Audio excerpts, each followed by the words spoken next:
Coach, you guys obviously ran a couple of back-to-back QB sneaks there, one with Ertz getting in for a touchdown. Tell me a little bit about what you guys saw from your offensive line tonight and maybe how that unit grew over the season.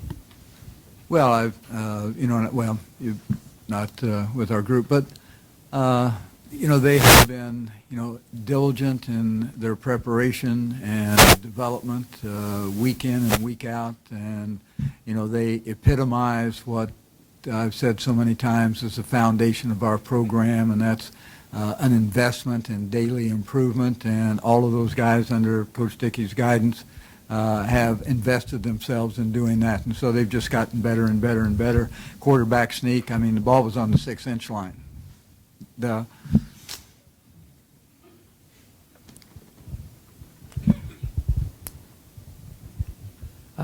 Coach, you guys seem to open up the playbook maybe a little bit today. Jesse had the long pass. Dominique had a long end-around run, two of the longer plays you guys have had in bowl history.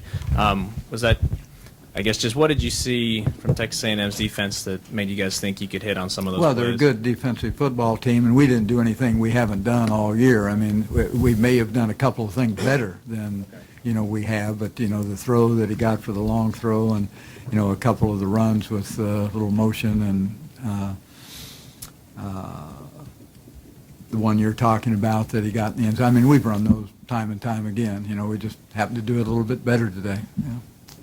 Coach, how good was over here, Coach? You're right. You're right. My right. Okay. How good was Jesse today, and how important was that time off to kind of get him rejuvenated physically? Well, that's kind of a mixed bag. Interesting question, though. I think, when he finished the regular season, I think if he'd have played in a week, he'd have been fine. Just each week it just takes takes some time, so he doesn't get full practices in, and didn't during this preparation either. So I don't think the time element favored necessarily his play. I think he's a competitive young guy and is going to play as well as he can, and whether that was a week after the season was ended or 3 weeks or 4 weeks. And again, it's an interesting question, and it's a difficult question to answer because you never really know. First of all, as a coach, you say, okay, do we go out and bang heads and scrimmage and do all that because we're going to have all that layoff in terms of the physicality of the game, and we chose not to, probably because of the health of our team as much as anything. But you run scared a little bit too, as a coach in regards to some of those things. So we try to make physical practices, but without the possibility of any type of injuries. But I think to answer your question, I think I expect Jesse to play well regardless. He's gotten to that point where and it's not that he's not going to make some mistakes. He did tonight as well, but in the first half of the ball game, he's 9 out of 11, if I recall correctly, and that's that tells you not a bad idea to throw the ball. So. Coach, what was the key to being able to handle Myles Garrett and kind of keep him at bay tonight? Well, I thought our guys just did a nice job. Scott Franz, lined up against him and played, and here's a newcomer for us, and I think it gave him a great deal of confidence. I mean, he played well against him, and probably as well as anybody that's played against him during the course of the year. And we did, as was indicated here, there are some things that you do to try to give him some help, but he was on him, it was one-on-one, a good portion of the time, and the youngster is a tremendous player, as all of you know. I mean, he's a legitimate first-team All-American and a legitimate extremely high draft choice, and there's no ifs, ands, or buts about it. But I was really proud of our guys, and Scott in particular, for doing such a nice job with him. Coach, you talk about the offensive line.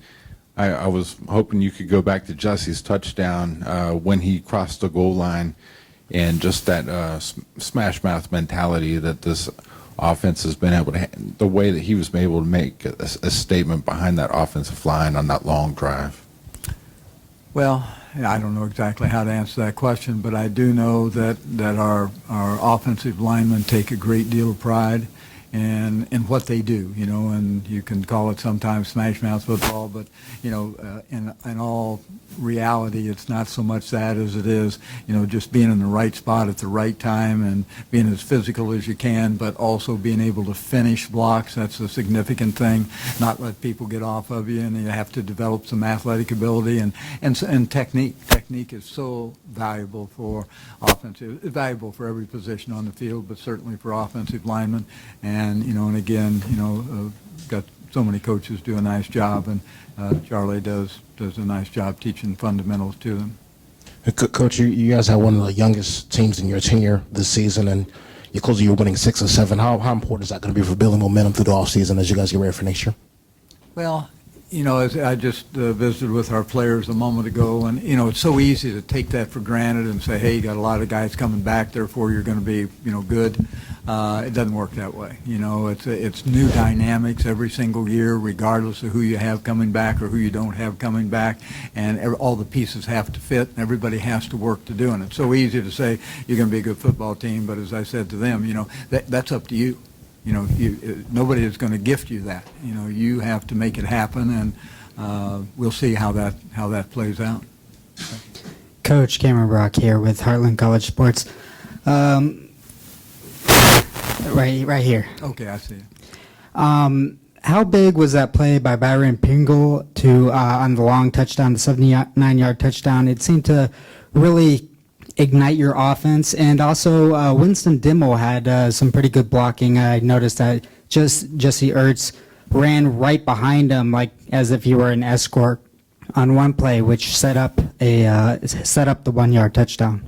Well, I think both of those plays were significant in the ball game. Certainly the touchdown after A&M marched the length of the field and scored, and then for our offense to come back and when you go back and you look at that play, you see the ball couldn't have been thrown any better, and had it not been thrown exactly as it was, it's probably an incompleted pass. And so he and Byron, both, I thought, executed that scheme extremely well, and that was a tribute to both of them. With Winston, that's basically what he does. And he does it well. He's a bright young guy, coming from a football background, and he understands schematics quite well.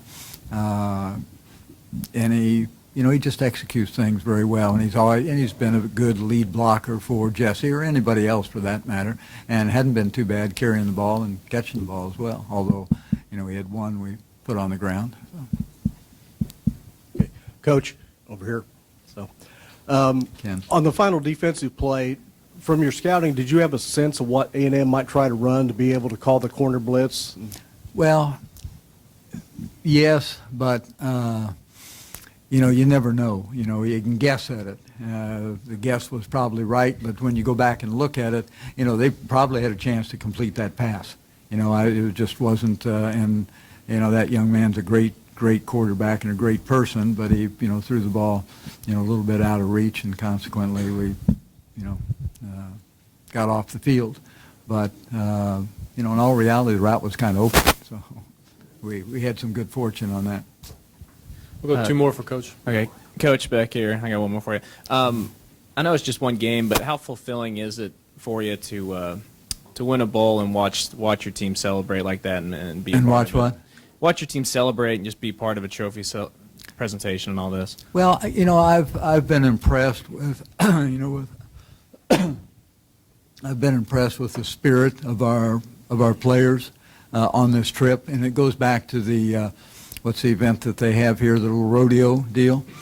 And what I was so impressed with, not the fact that who wins or loses, but the spirit that our players, unsolicited, that they showed during that period of time. I don't know if any of you were out there, but it was I enjoyed watching our players show that passion for the competitiveness of it and the spirit. And I kind of had a feeling it would carry over, to this ball game, and I think for the most part it did. Last question, Kevin. Hey, Bill, how much better is confetti than water, and were you surprised? Well, I think they all realize that we can go back to the hotel and celebrate, or we can go back to the hotel and run around the hotel all night. So that makes it a little easier. All right, guys. Thank you. Thank you.